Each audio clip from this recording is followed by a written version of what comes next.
श्री जगन्नाथ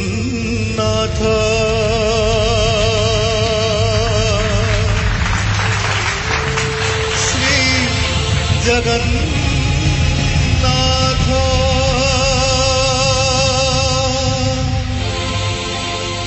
नीलाद्रौ शंखमध्ये शतदल कमले रत्न सिंहासनस्थं